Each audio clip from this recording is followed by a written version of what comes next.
Donc, bonsoir, bienvenue à nouveau à ce temps d'étude de la parole de Dieu. J'ai une question pour vous ce soir. Quelle était l'écharpe de Paul dans sa chair?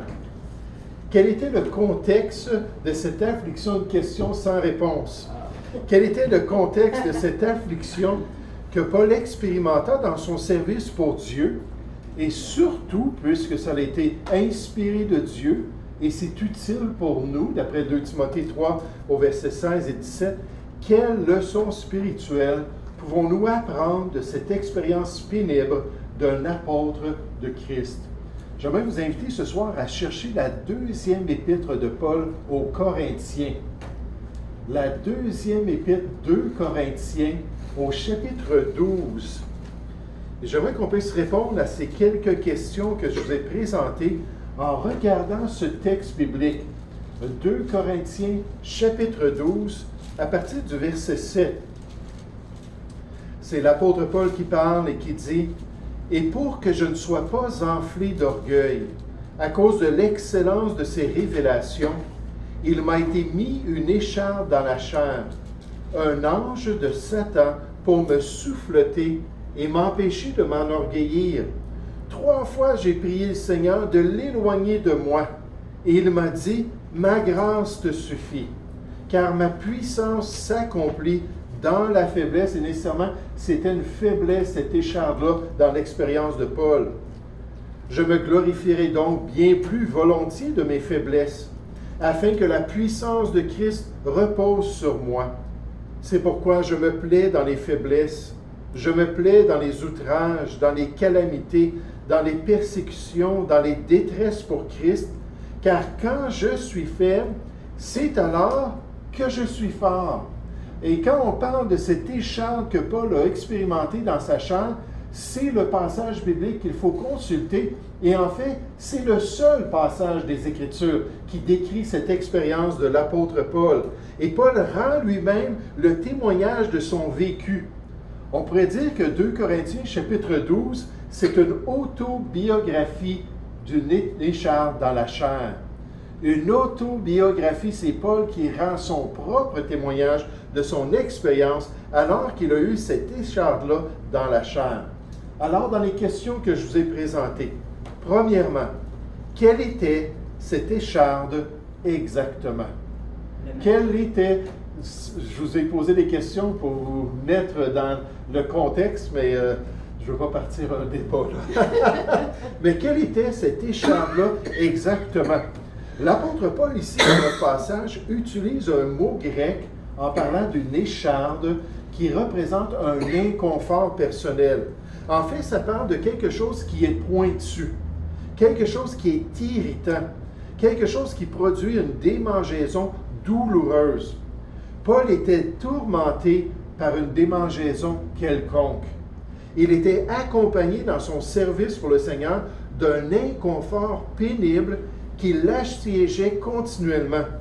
Il devait accomplir la volonté de son Sauveur avec cette douleur inlassable qu'il éprouvait grandement. Et même si le texte biblique ici ne dit pas exactement ou spécifiquement qu'est-ce que c'était la manifestation physique de cette écharpe-là, il nous présente toutefois sa cause spirituelle. Regardez le verset 7. Paul parle de son service pour Dieu. Il s'arrête sur cette expérience-là et sur la douleur qu'il vivait, qui l'a poussé à prier à 3 reprises, « Seigneur, délivre-moi! Seigneur, enlève cette écharpe de ma chair! » Et là, il nous présente la cause spirituelle au verset 7. Il dit, « Pour que je ne sois pas enflé d'orgueil, à cause de l'excellence de ces révélations qu'il a décrites dans les versets précédents, il m'a été mis une écharpe dans la chair, un ange de Satan pour me souffleter. » Maintenant, cette expression-là, je ne sais pas si vous êtes comme moi, je connais un peu la langue française, mais je n'avais aucune idée c'était quoi être souffleté. Donc, je suis allé dans l'original. Un ange de Satan pour me châtier, ou un ange de Satan pour me faire souffrir. Un ange de Satan, littéralement, dans son sens premier, ce verbe-là veut dire pour me donner un coup de poing, pour me frapper. puis me rendre la vie difficile. Puis là, il dit, et m'empêcher de m'enorgueillir. Donc, il y avait une cause qui était spirituelle. C'était Dieu lui-même qui avait permis au diable d'avoir cet accès dans le corps de l'apôtre Paul, comme il l'a fait ailleurs dans les Écritures.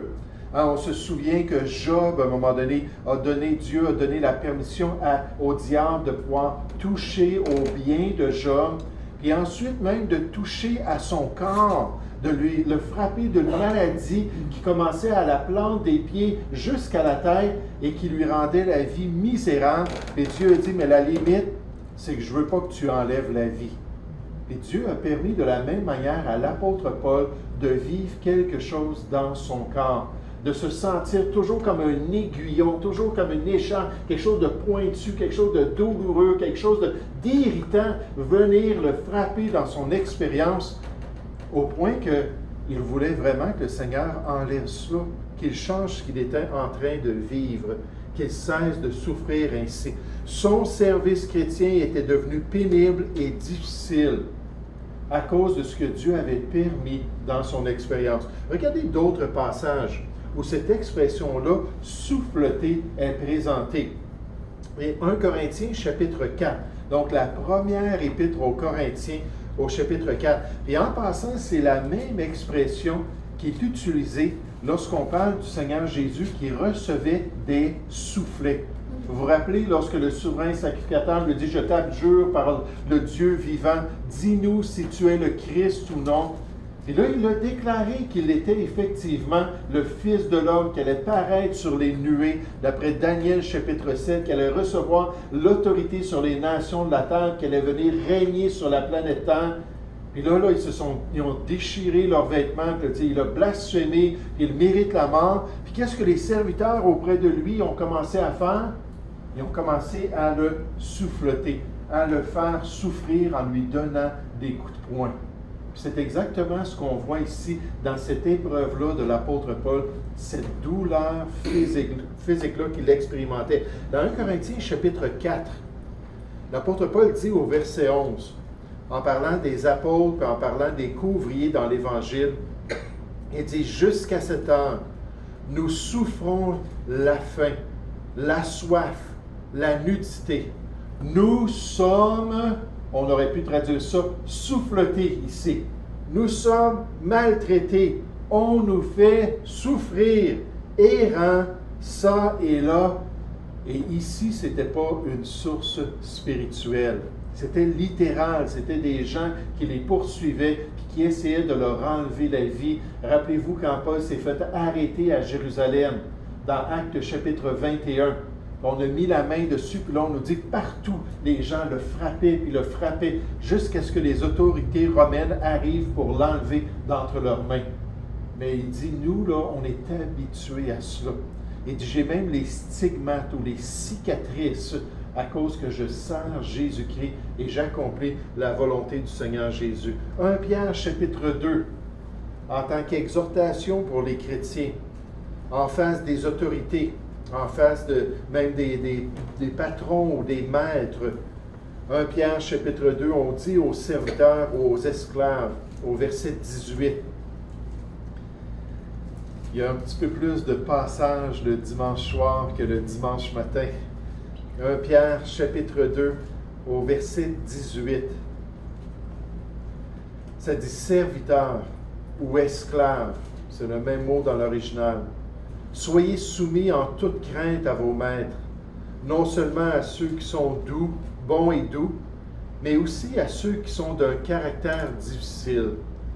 Car c'est une grâce de supporter des afflictions par motif de conscience envers Dieu quand on souffre injustement. En effet, quelle gloire y a-t-il à supporter de mauvais traitements? Ça, c'est le même mot quand cet ange de Satan-là est venu souffleter ou donner des mauvais traitements à l'apôtre Paul dans sa chair. De mauvais traitements pour avoir commis des fautes à un chrétien qui s'en va en prison à cause qu'il a vraiment agi comme un criminel. Il a fait des choses qui étaient injustes. Mais si vous supportez la souffrance en parlant de ces mauvais traitements, lorsque vous faites ce qui est bien, c'est une grâce devant Dieu, parce que vous voulez avoir une bonne conscience envers lui. L'écharpe dans la chair était une douleur permise par le Seigneur, qui livra l'apôtre Paul à un démon pour qu'il le fasse souffrir dans son corps. Puis là, de quelle manière ça se manifestait? Il y a différentes théories, mais le texte de 2 Corinthiens chapitre 12 ne rentre pas dans les détails. Ensuite, une deuxième question. Quel était le contexte de cette affliction de l'apôtre Paul dans son service pour Dieu? Pourquoi est-ce que Dieu permettait une telle souffrance, une telle douleur, une telle difficulté dans le service du chrétien? Des fois, on est en train de servir Dieu, puis on sait qu'on est en train de suivre la volonté de Dieu. Il y a des choses très, très intenses qu'on vit, puis ça peut nous amener à un questionnement. Je suis content que Paul il avait vraiment une bonne conscience. Puis il savait qu'il servait sincèrement le Seigneur. Puis il ne remettait pas ça en question à cause de cette écharpe-là. Il a juste dit, Seigneur, pourquoi tu ne me délivres pas? Pourquoi tu n'enlèves pas cette douleur-là que je suis en train de vivre? Quel était l'objectif du Seigneur dans ce mauvais traitement de son serviteur de choix? L'apôtre Paul le dit dans notre passage. Revenez dans 2 Corinthiens chapitre 12. Alors qu'il parle d'une réalité spirituelle qui était en train de se développer dans son propre cœur.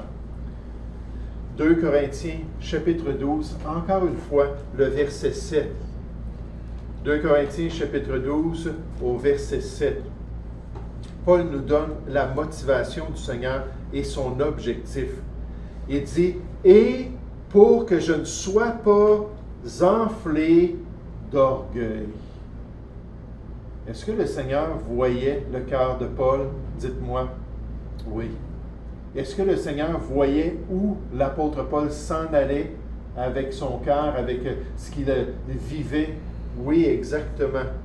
À la lumière de tout ce qu'il a vécu, de l'excellence des révélations, il dit, pour que je ne sois pas enflé d'orgueil, pour me garder humble, pour me garder dans la volonté de Dieu, il dit, à cause de l'excellence de ses révélations, des choses qu'il a entendues du Seigneur, il a dit, je ne peux même pas vous le partager. C'est des choses qui sont réservées dans les cieux. Il dit, il m'a été mis une écharpe dans la chair, un ange de Satan pour me souffleter, me faire souffrir, me frapper et m'empêcher de m'enorgueillir. Là, on voit l'objectif de Dieu.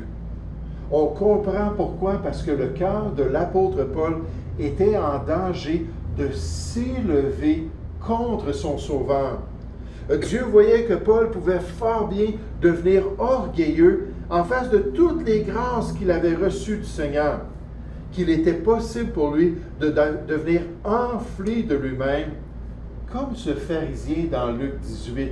Vous vous rappelez cette parabole du Seigneur Jésus, le pharisien qui était dans la présence de Dieu, qui priait son Dieu dans le temple. Puis qu'est-ce qu'il a dit? Il dit, je suis tellement bon, je suis tellement un grand serviteur, je suis tellement meilleur que les autres, je suis tellement dans une élite spirituelle.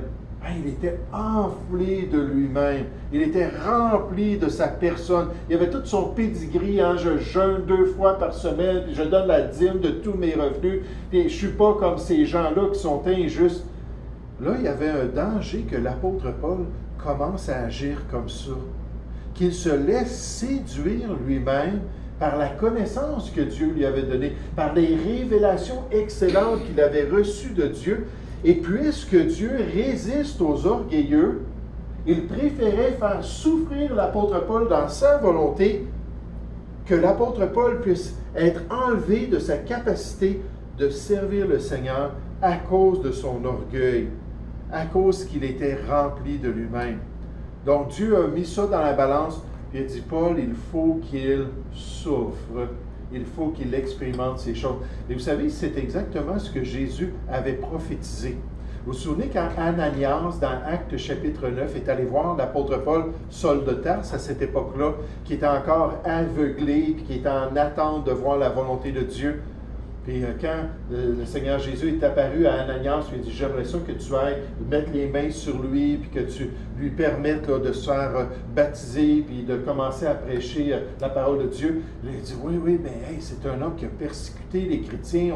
On est au courant de l'autorité qu'il a reçue du Sanhédrin pour ramener les enfants de Dieu en prison, puis les faire renier leur foi. Puis il dit, comment est-ce que je pourrais faire ça? Il dit, non, il dit, c'est un instrument que j'ai choisi. C'est un instrument qui va accomplir ma volonté, non seulement auprès du peuple juif, mais même auprès des païens. Puis il dit, et je vais lui montrer tout ce qu'il va devoir souffrir pour mon nom. Et ça incluait, dans une partie de son ministère, une écharde que Dieu allait mettre dans sa vie. Et qui a été pénible pour lui, mais qui a été extrêmement efficace. Regardez avec moi dans le livre des Actes au chapitre 20. Juste avant l'arrestation de Paul, il était en route pour s'en aller à Jérusalem. Le Saint-Esprit lui a déjà révélé qu'il allait être arrêté, puis qu'il allait perdre la liberté de prêcher le message de Dieu comme un missionnaire, puis qu'on allait se saisir de lui. Donc il savait, il était au courant. Puis il fait venir les anciens d'Éphèse, les dirigeants de l'église d'Éphèse, pour leur parler. Et regardez comment il décrit à la fin de sa vie l'attitude qu'il avait dans le Seigneur. Au verset 17. Actes chapitre 20 au verset 17. Paul dit, cependant de Milet, Paul envoya chercher à Éphèse les anciens de l'Église. Donc c'est le texte qui nous dit ça. Lorsqu'ils furent arrivés vers lui, il leur dit, vous savez de quelle manière, depuis le premier jour où je suis entré en Asie dans mon premier voyage missionnaire, le début de mon œuvre pour le Seigneur, ça a duré des décennies. Je me suis sans cesse conduit avec vous, servant le Seigneur comment? En toute humilité. Et c'était ça qui était dangereux que Paul perde après les révélations particulières qu'il avait reçues.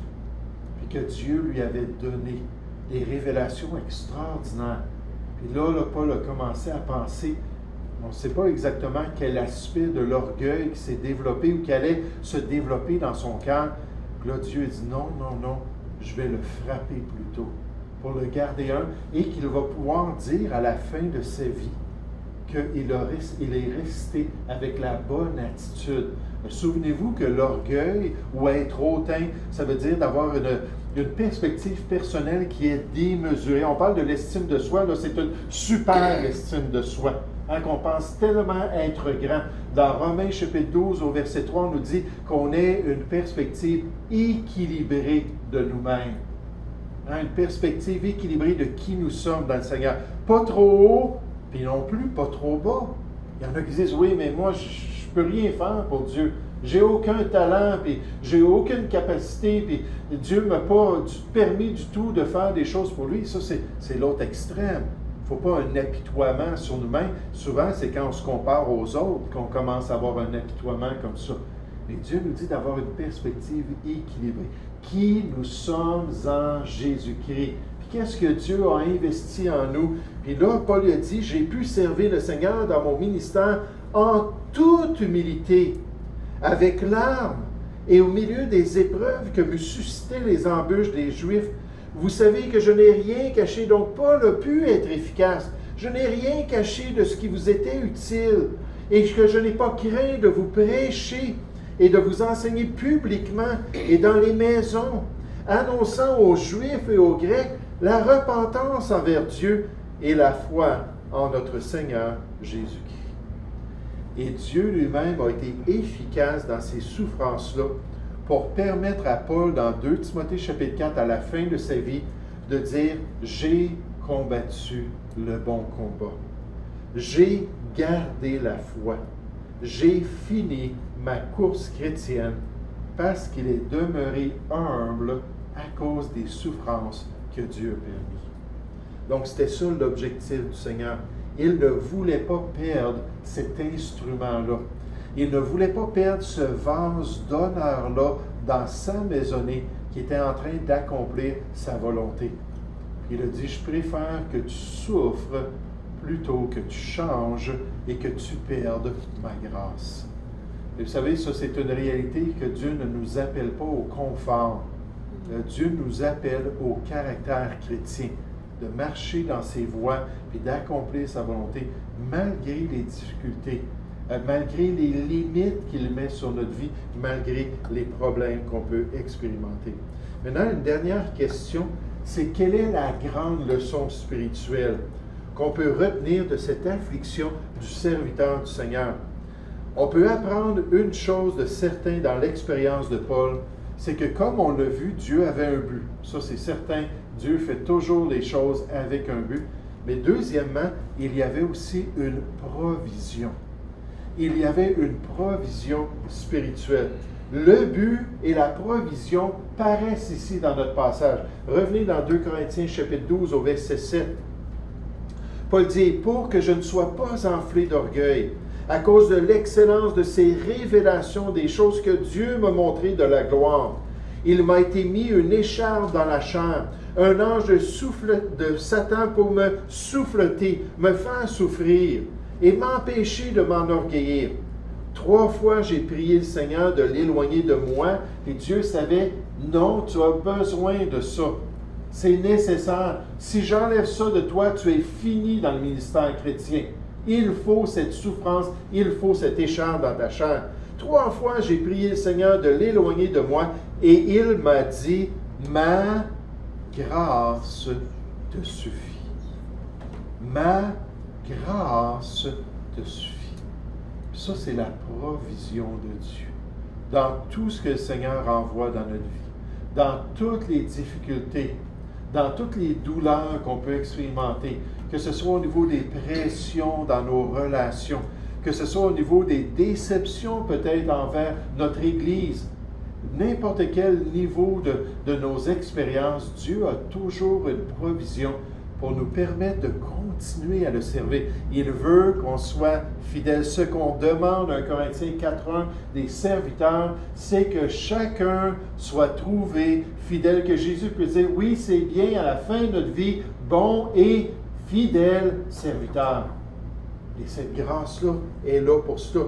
Ma grâce te suffit, elle est suffisante, car ma puissance s'accomplit dans la faiblesse. Paul, tu souffres, Paul, c'est difficile, Paul, c'est pénible ton ministère, mais moi, ma puissance, elle est toujours là. Elle n'est pas limitée par tes problèmes, elle n'est pas limitée par tes difficultés.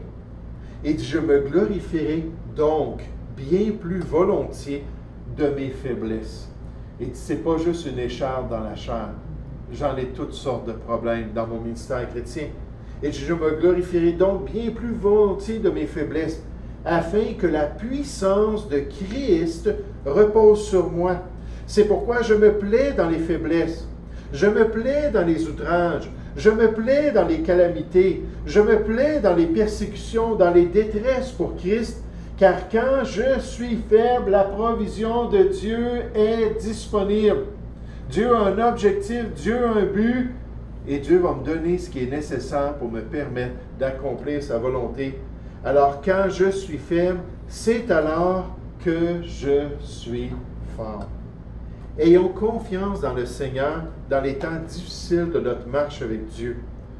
Croyons que tout ce que le Seigneur fait, il le fait avec des buts précis. Proverbe 14 au verset 6 nous dit que tout ce que Dieu fait, il le fait pour un but. Que toute chose, en fin de compte, concourt à notre bien, pour nous permettre de nous affirmer, nous permettre de grandir, nous permettre de nous développer. 1 Pierre 5 au verset 10, il dit, après un peu de souffrance vient la grâce de Dieu et la transformation de notre caractère chrétien qui nous rend de plus en plus inébranlables dans les voies de Dieu.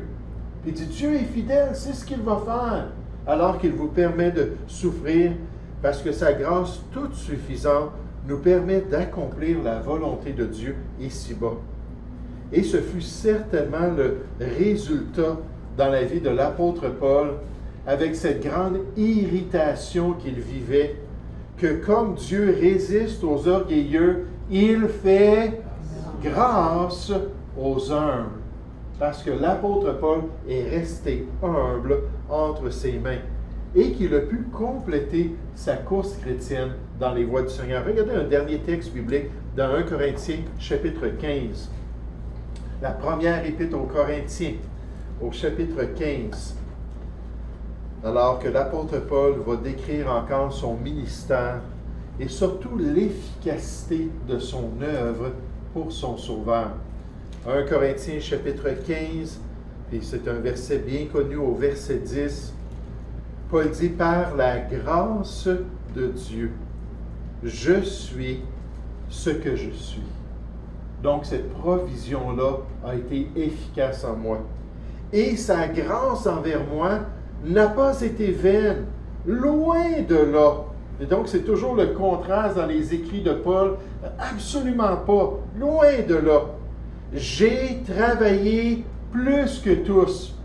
Paul, c'était un char d'assaut dans le Seigneur. C'est comme ça que mon pasteur le décrivait. Un char d'assaut qui fonçait, qui passait à travers tous les obstacles, qui continuait à accomplir la volonté de Dieu. Il se compare aux autres ouvriers du Seigneur, puis il dit, dans le fond, là, c'est pas par orgueil parce que je suis rendu humble. Puis la gloire va toute au Seigneur. Il dit, dans le fond, j'ai travaillé plus que tous, même les apôtres, j'ai fait beaucoup plus qu'eux. Mais il dit, toutefois, il dit, non, pas moi, toutefois, mais la grâce de Dieu qui est avec moi. Parce que c'est le Seigneur qui l'a accompli.